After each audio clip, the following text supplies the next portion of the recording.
And over here, our bass player, the Duke of Spooks, the Doctor Shock, man with no tan. Please say hello to Death himself, the Grim Reaper! What a delight it is, Harold, to bump into you again. I knew we were going to be good friends the moment I saw you. You go to funerals often, don't you? Yeah. Yeah, so do I. They're such fun, aren't they? It's all change, all revolving. Burials and births, one linked to the other. The great circle of life. Just think, someday we'll be buried here, side by side, 6 feet under, in matching coffins, our lifeless bodies rotting together for all eternity. Hi, my name's Will, and I'm dead. I know it's sad, but hey, a lot of awesome people are dead. It happens. And who knows? After long work and dedication in the long run. What long run? In the long run, we're all dead. Yes, you're all going to die.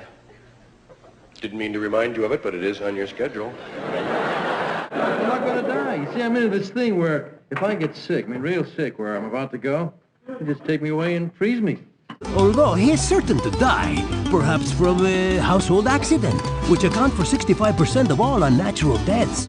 All right, we did not die today. I call that an unqualified success. You're all gonna die. What's wrong with it? I'm dying too. You're going to die. Prepare to die. Death is full of surprises, huh? You have no idea.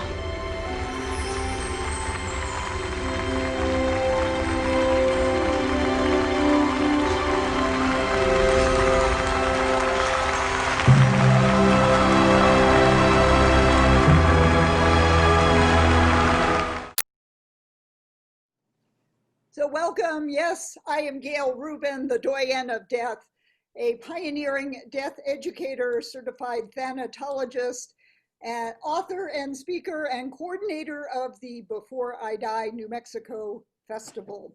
My motto is, just like talking about sex won't make you pregnant, talking about funerals and end-of-life issues won't make you dead.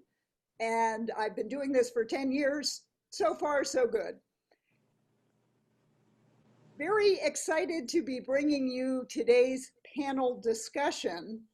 These 3 women that are going to tell us what the dead want us to know were first featured in last year's Before I Die New Mexico Festival.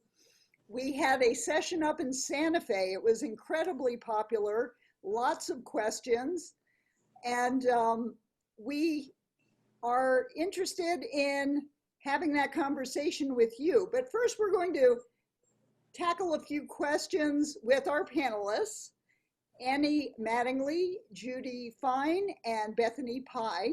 I'll tell you a little bit more about them, but before we get underway, I do want to put in a plug for this year's Before I Die New Mexico virtual festival. Yes, we've had hundreds of people attending in years past, and of course, we're doing everything new this year. What we are going to do this year is a online Zoom meeting, similar to what we're doing here with the Reimagine Life, Love, and Loss Festival. We do have a whole host of really great events that start October 30th, which is Create a Great Funeral Day. And we will have a conversation with Stephanie West Allen, the woman who started that festival. And in fact, at 5 o'clock on October 30th, we will have this panel again, talking about communicating with the dead and what the dead want us to know. Given that, let's get down to business and talk about what the dead want us to know. You know, during this coronavirus pandemic, there's just this rumble of fear that's just below the surface of our consciousness about sickness and death, because we're hearing about it every single day. And this threatens our emotional well-being. Our three panelists today have a message of hope for us, however, that death is not the final act of our existence. And those who have crossed over have some good news for us, the living.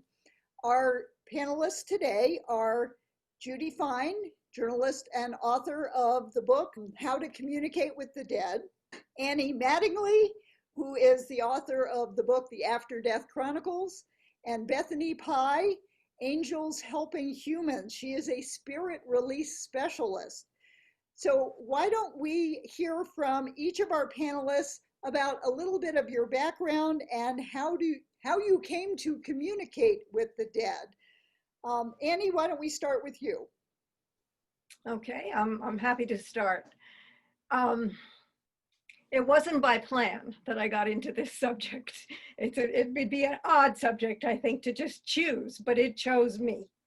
And it chose me in the most challenging way, difficult way that I can possibly imagine, because I had a daughter who was very troubled for quite some time and suicidal. And finally, she took her own life. And I thought that was it. It wasn't that I thought that she didn't continue on. I have always had a sense that consciousness continues, but I did not expect to have any contact with her. And yet, one morning, while it was only a few weeks after her death, and I was still in the stage where waking up in the morning was sheer hell. It was like waking up into the nightmare, and I didn't like it. And it wasn't fully light yet, and I was awakened by her. And from that, you might ask, well, what do you mean she woke you up? And that's where it was shocking for me and surprising. And what I have then learned from many, many other people is that I knew it was her before. I couldn't see her. I've never been able to see her since she died, but I do hear her. But before she spoke, I knew it was my daughter.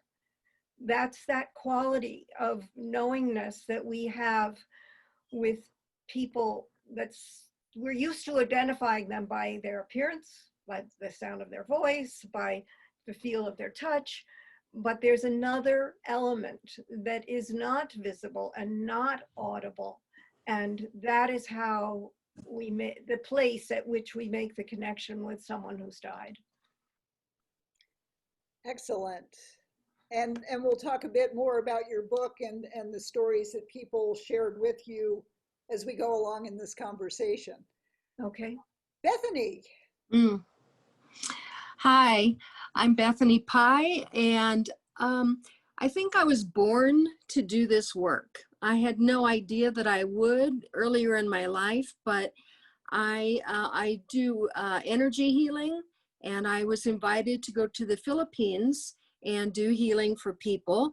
And in the process, I ended up having an experience that was like an exorcist movie, where a woman lost consciousness when I was doing healing, and when she woke up, she said, "Are the demons gone?"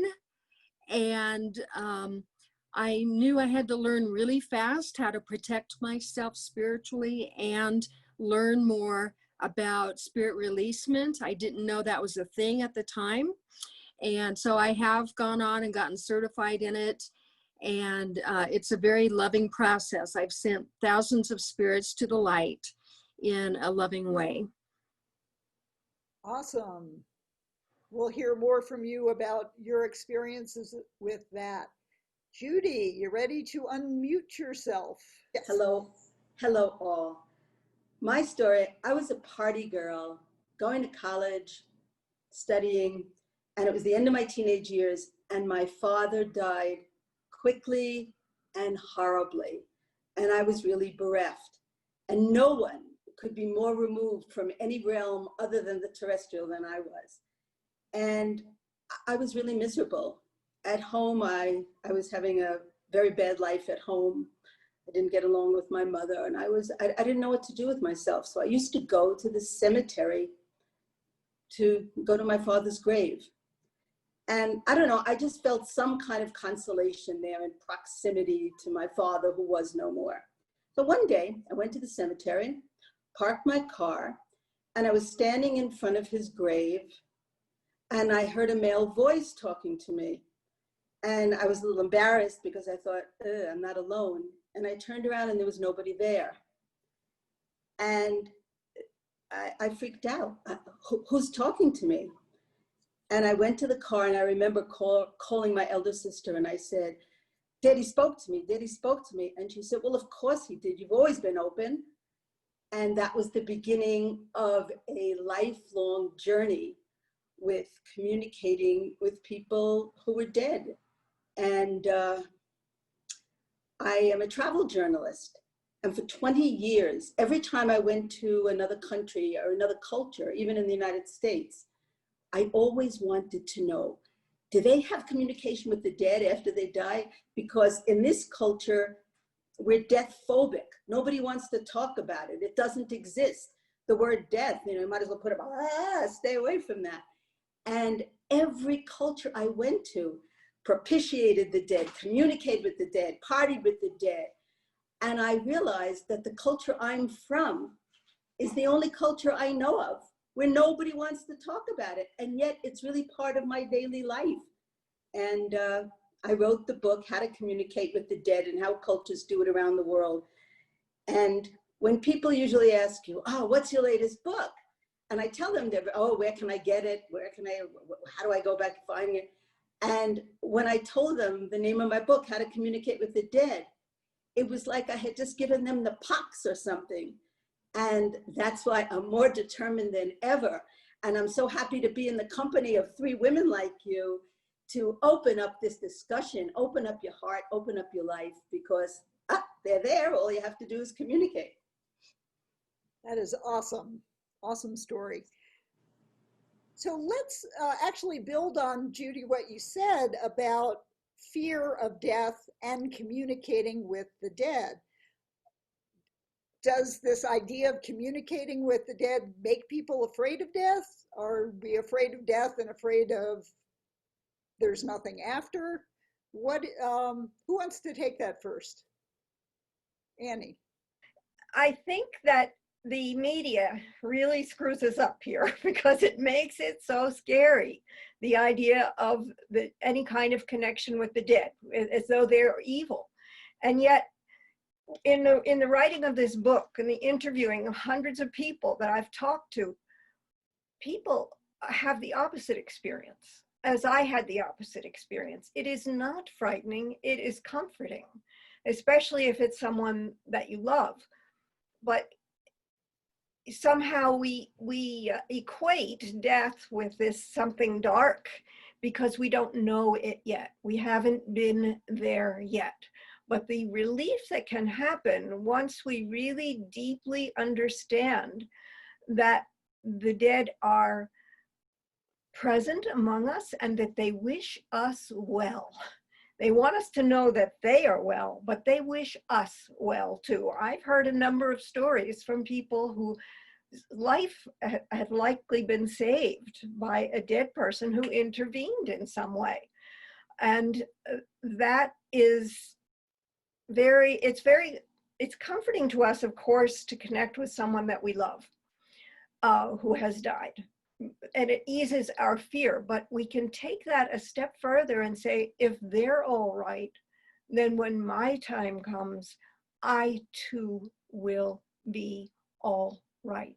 And that's a very significant thing to know. It has, for me, I wasn't hugely afraid of death before these experiences and all the people I've talked to, but now it's just like, oh, that's like in this clip you showed, walking through a door. I will miss what is here and I will miss who is here, the people that I love who are embodied. But to cross through that door into death is not going to be a bad thing. And in fact, most of us, possibly all, I'm not that much of an expert, possibly all of us are greeted by someone who has died that we love. And so it's like being welcomed. And this is a good thing. It's not something to fear. And communicating with a dead person helps us release us out of that fear. Thank you, Annie. That's really interesting, of course, what you're saying. I have another take on it, which is my specialty is not dying. I don't know anything about dying. I'm not exactly looking forward to suffering, if that's going to be part of it. But my specialty is after death and the communication with the living. And I know that the three of you, of course, know about that too. And for me, well, let me tell you something you can do. The word death is so loaded. I wish it had another, toothpaste. I wish it was another word instead of death, or ripe plum or something like that. But let's start with that.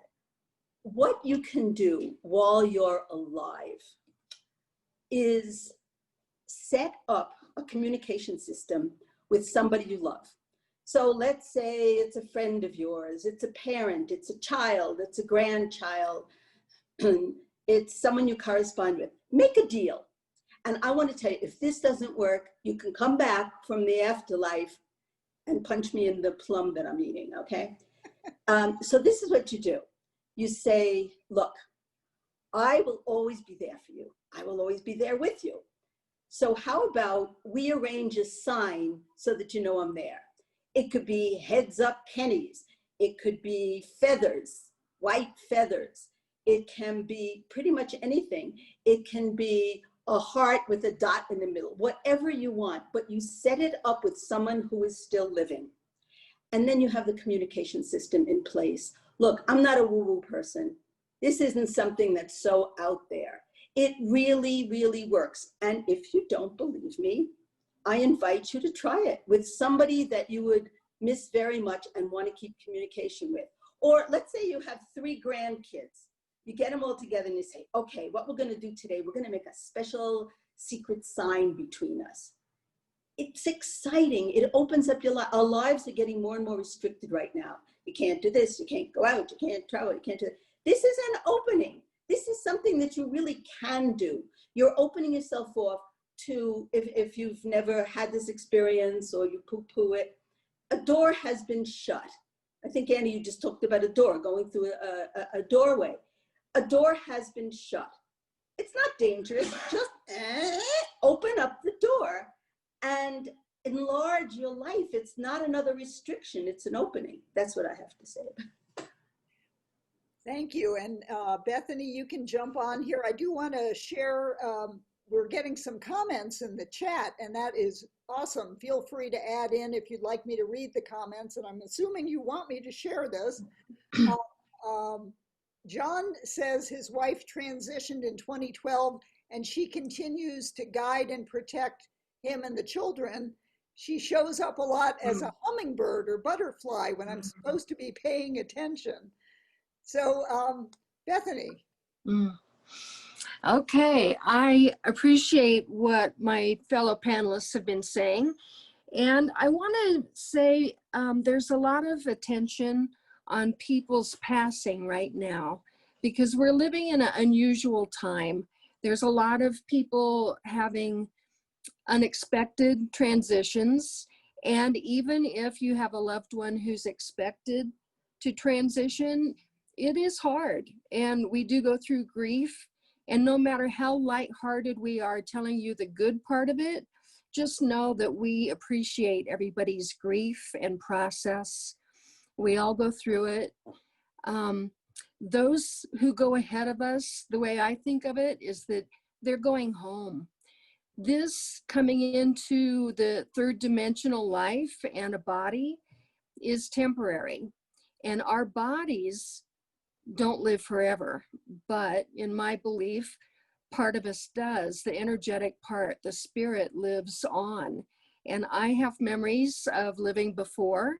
And I know that when it's my time, I won't fight it because I've come close a couple of times. So I know I'm at peace with it, but I'm also not in a hurry. And what we should also remember, on the other side, time and space is not the same as it is for us. there isn't a limitation as for time and distance. So what seems like a long time for us after our loved ones go on ahead is just a short time for them. They are there on the other side to welcome us. I've seen it, I've experienced it when I have helped spirits transition. I call it the joyful welcome home. And they are really joyful, and don't limit it to just people that you think of, your grandparents. It could be pets. We have angelic helpers.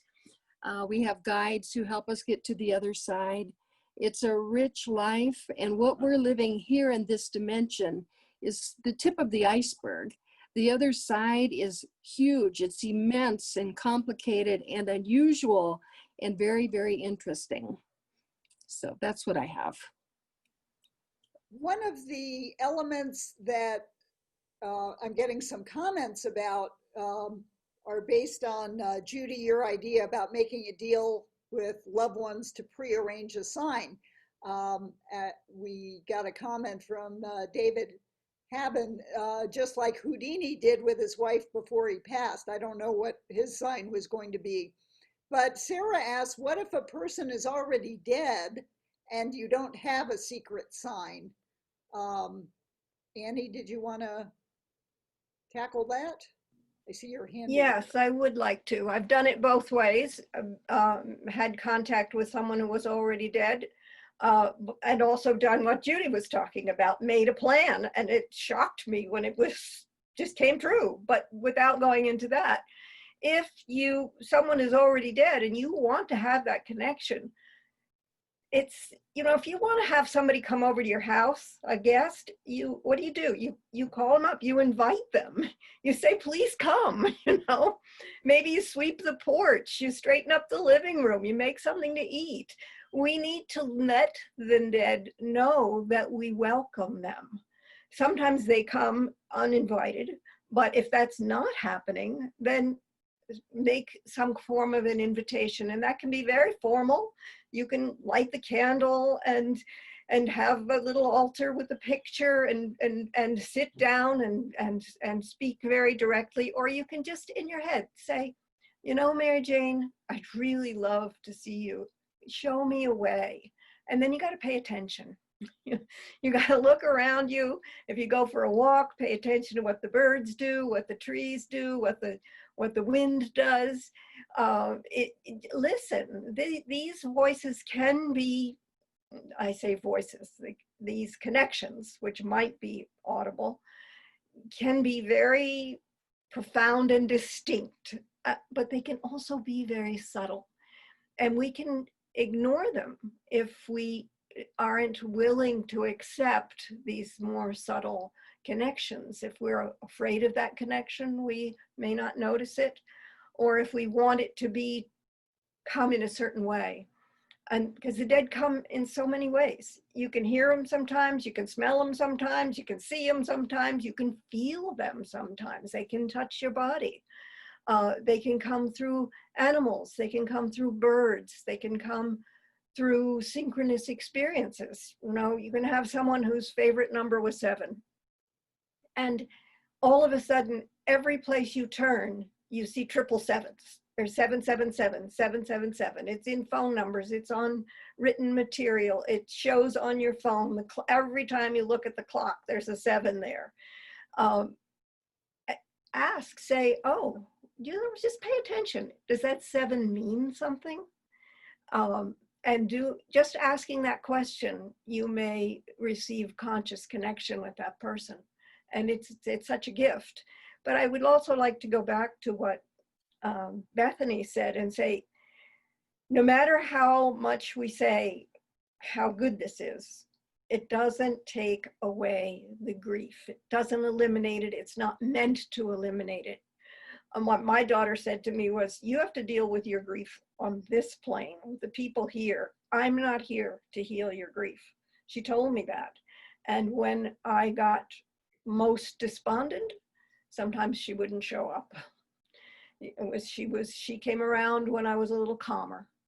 And so none of this is meant to try to deny grief. Grief is a real and important emotion and needs to be expressed, and not expressing it can actually block the connection at times.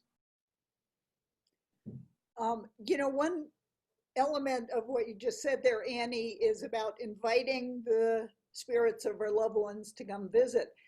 Halloween, the start of Day of the Dead in the Central American and Mexico tradition. Judy, maybe you can talk a bit about that if you wrote about it in your book.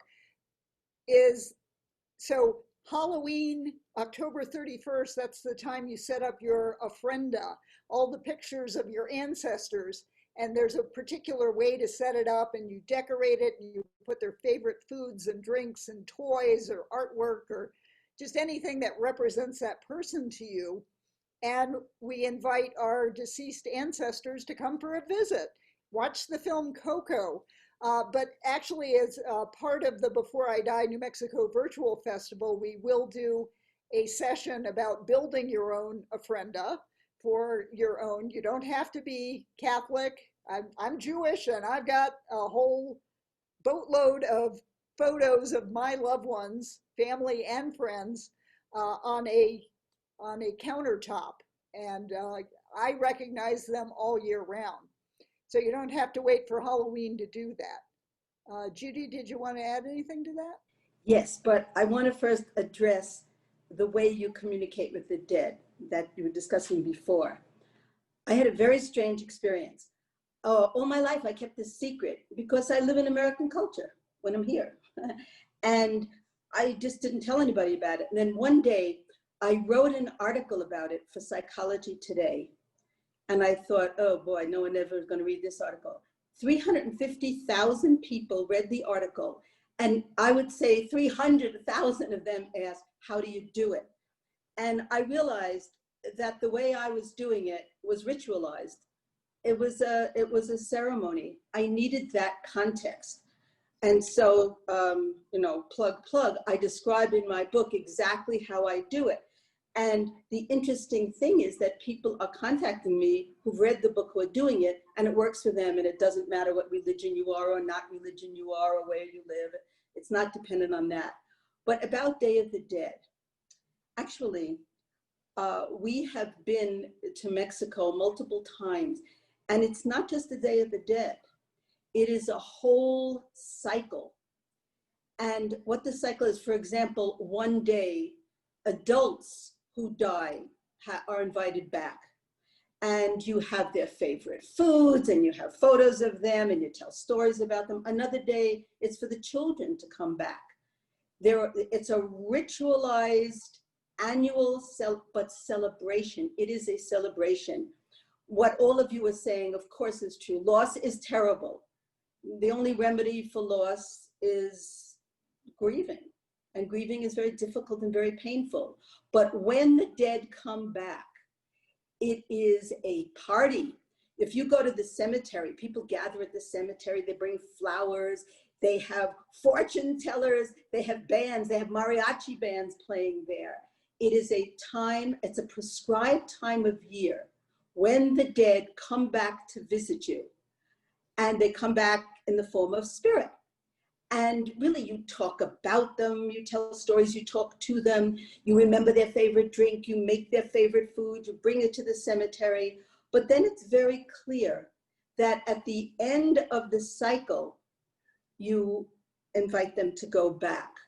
Because for many people, living with that would be too heavy all year long. So that is one take on it about how we have experienced it, especially in Mexico. And the other thing is about how to do it in a ritualized way, because I don't know, it sets a mood. It puts you completely in control. You can start it when you want, you can end it, but also it gives you a structure, because for most people, this is not part of the structure of their lives. And it has to feel safe, because it is safe. The worst thing, everybody's saying, what if bad spirits come in? Well, I've never had any experience like that at all. But my answer would be, if bad spirits come in, if an ice skater comes into your house in the middle of summer, what do? You say, excuse me, I'm busy. You can stop it, the communication at any time. You're in control of this. So that's what I have to say about that.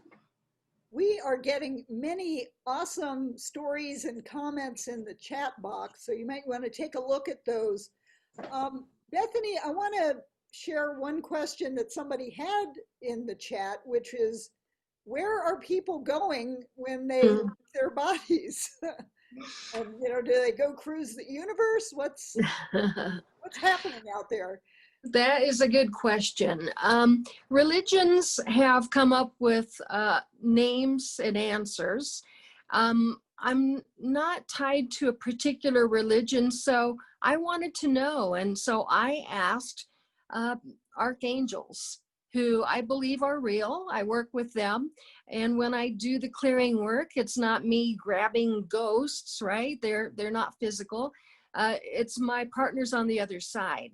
So according to my archangel friends, everybody is supposed to go on to the light or go home, and there's no literal heaven or hell.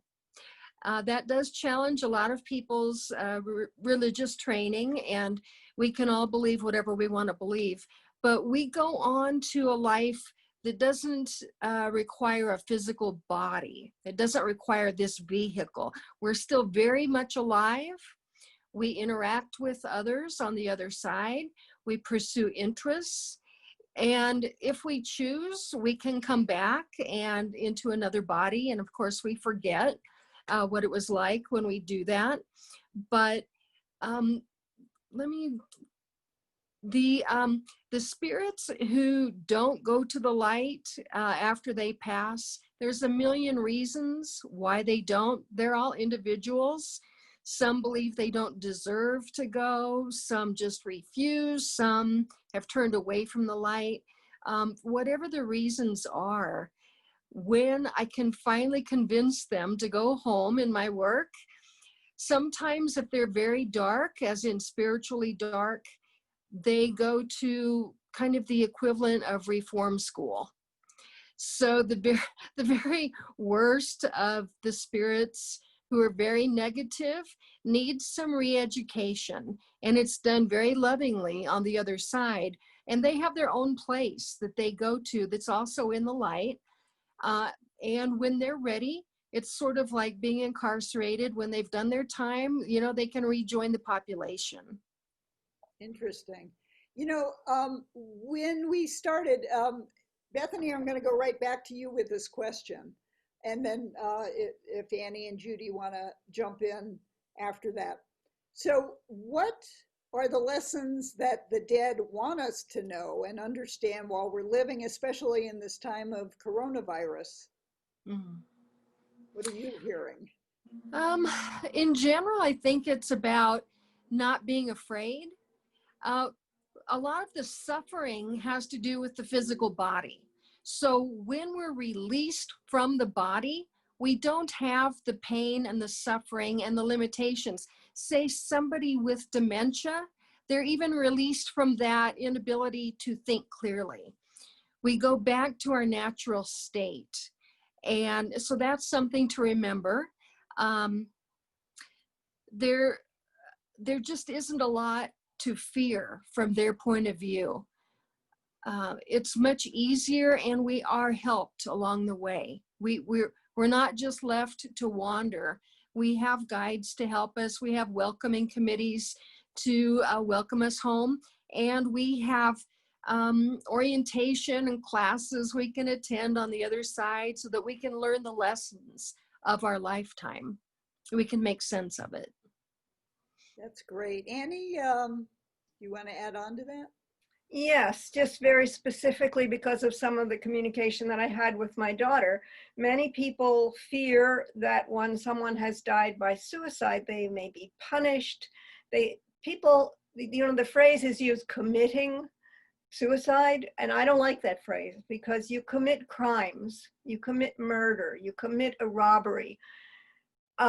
Suicide is a painful and terrible act, but it is not a crime. It's a sadness. And I asked her in our early communication some questions about what was happening for her, and she didn't give me a lot of information. but she told me that she spent most of her time in healing.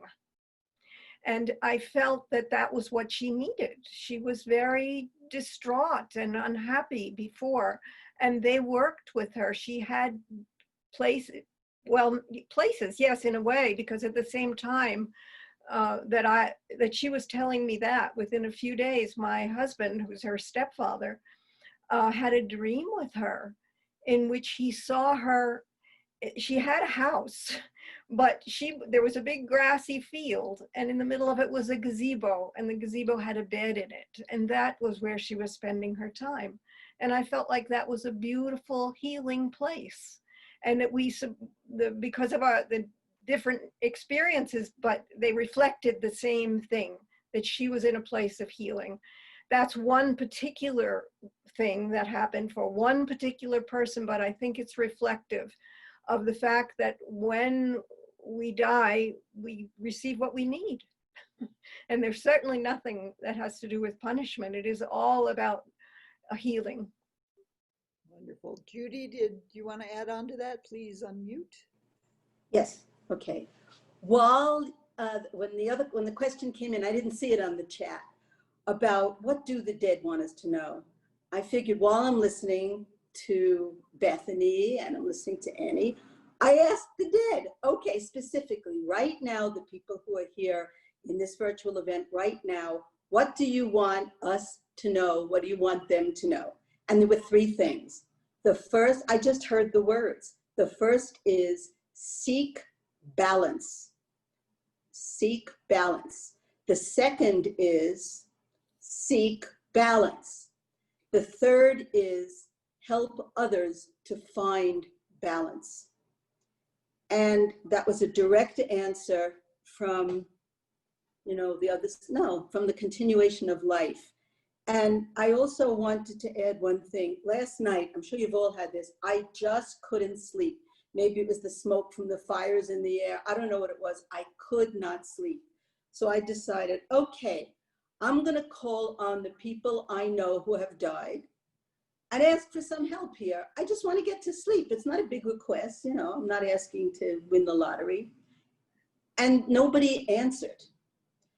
And nothing, there was absolutely nothing coming back. Like when I just asked, what do you want us to know? Seek balance, help others find balance. But nobody answered. And then I thought of telling you that communication goes in two directions. You're communicating, but the other person has to want to communicate. And I'm sure you've had times when you're looking to speak to somebody and you call friends and no one's home. It's like that. Being dead doesn't take away will, doesn't take away decision-making. So if you try to communicate with the dead and you don't get anything, it's a busy signal, or they just don't feel like answering, so you try again. It's the normalcy. I know that we were discussing this in an email last night, all the four of us. It's normal. For me, it is a normal part of life. Last night, okay, so I'm not going to sleep and no one's going to answer. That's the way it is. It's normal. It's not something, oh my God, this is in the corner, this is in the shadows, this is something I do, I'm strange, I'm not strange. It's normal. It's not normal to shut the door and say, there's life, you die, that's it. That is an aberration of thinking. And I'm sure Bethany and Annie, you're saying the same thing. That's what I have to add about this. But seek balance, help others find balance. What kind of balance we're talking about? Balancing work and life? I don't know. Well, what is it like for you, Gail? What would it mean to you to seek balance? Well, I would say to find that place where you are calm and centered would be to find balance. And so many traditions tell us that mindfulness of where we are here and now is where we find balance. We're not projecting to the future. We're not ruminating on the past. We are fully present. And during this time of coronavirus, with so much bad news coming at us out of the television, sometimes a lot of times I'm just going out into my backyard and sitting in the hot tub and just being aware of the crickets chirping and the sounds of the night and the falling water sounds, and I find balance there. Would it be possible to ask Annie and Bethany how they find balance? I think that it's interesting that the dad gave you that response, Judy, because balance has been difficult ever since this pandemic began. And for me, the thing that has been most helpful has been nature, being outside in one way or another. And I've used it ever since the beginning. When I would find myself feeling distraught or afraid or worried or, oh my goodness, my granddaughter isn't taking good care, or she's not wearing a mask, whatever it was I was thinking about, I'd go for a walk. I go in the arroyo, I'd look for some rocks. And then when the weather got warmer, I would work in my yard. But any way of being outside has been the primary balancer for me during this specific time. Great. And Bethany? I like what you're saying, all of you so far, because you're talking about being in the moment. That's where everything happens. That's where we're alive. That's where we let go of all the worry and, the stuff that gets us down. I'm an extreme empath. I feel energy. I don't even have to be in the same room with somebody to feel what's going on. So for me, to maintain balance, I have to let go. And so I have a process where I let go of other people's energy, other people's emotions, and just get back to myself. I have to come home. Neat. We have some interesting stories that have shown up in the chat, and I did want to share about from Tracy. She invited her dad, as Annie suggests, and he showed up in subtle humor. I had no specific thought. I thought I connected to him, but first sent pennies from heaven because I wanted some confirmation. I told him his 2 cents input would be nice. The next day, 2 pennies were stacked on my path. I told my husband, who laughingly suggested I ask for larger denominations. So I asked with humor for a big bill. That day, I rang up at the market for exactly $100. How awesome is that? It felt like a very funny reply from my dad. I think your dad is saying howdy, absolutely. That is so great. So another question I'm hoping we can tackle is, we've talked about some ways to make connection with our deceased loved ones. So is there any specific tips on asking or receiving that communication that people could put to work in their own lives? I would ask you, anybody who's attending this event, if you were to communicate with people who are dead, if you were to have this happen, what would be a comfortable environment for you? There's no generic here. Would it be in a dream? Would it be that you made a kind of ritual ceremony that you could do whenever you wished? Would it be that you would see a physical sign?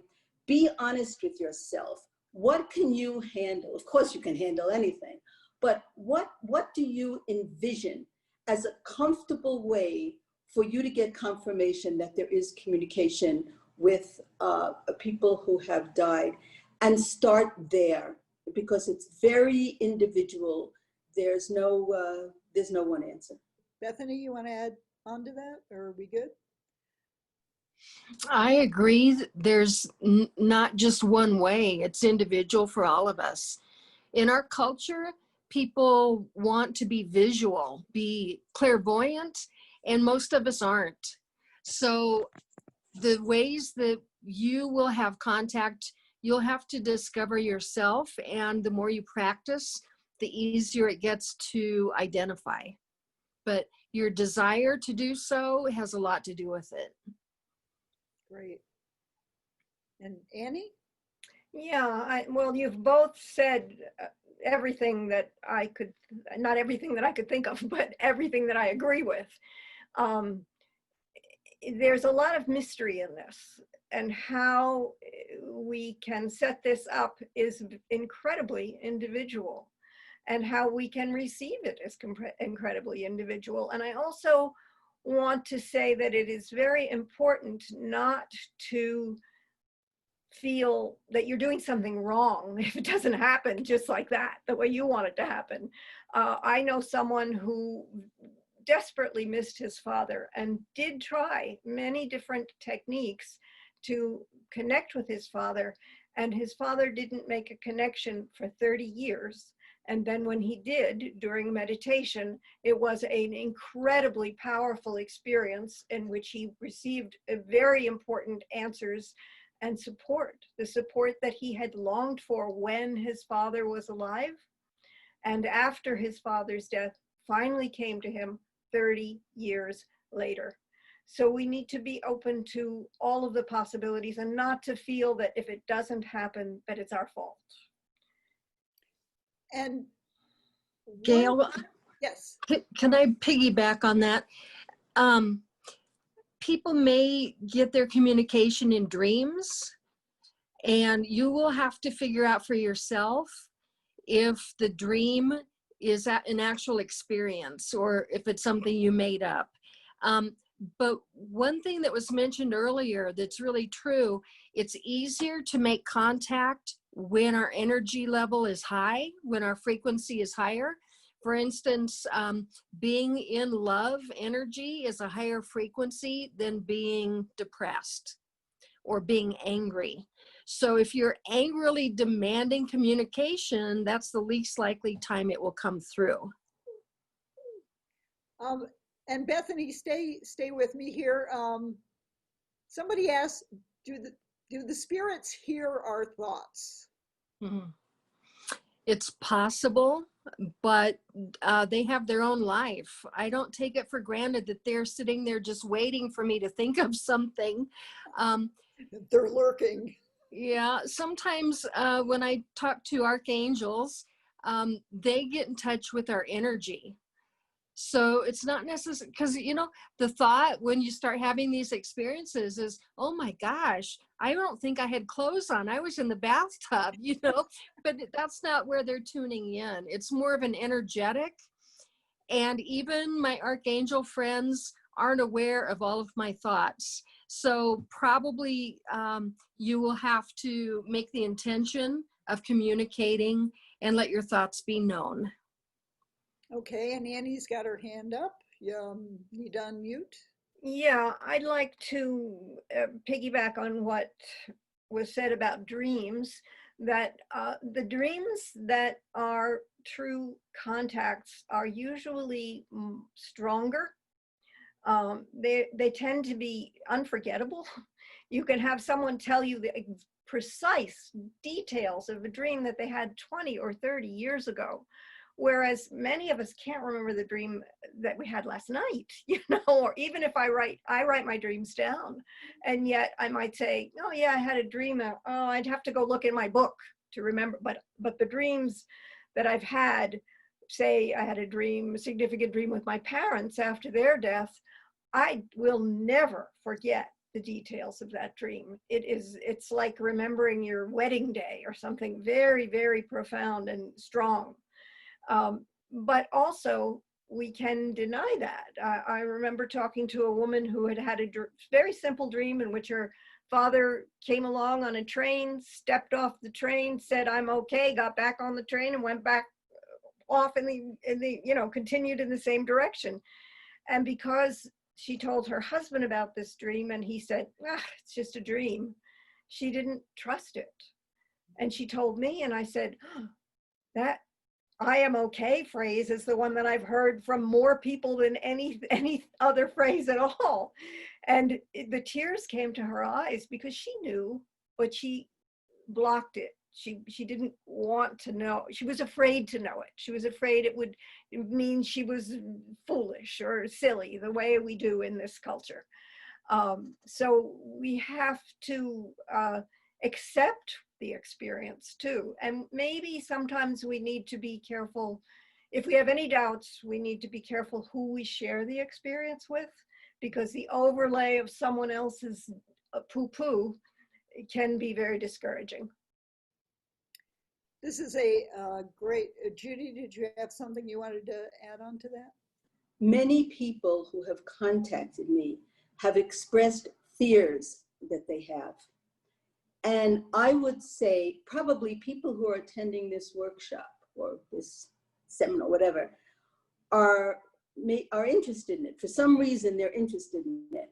But I would ask people, and I do ask people, what exactly are you afraid of? And the answers I've gotten are, they're all across the board. Some people are afraid that they're going to get in trouble.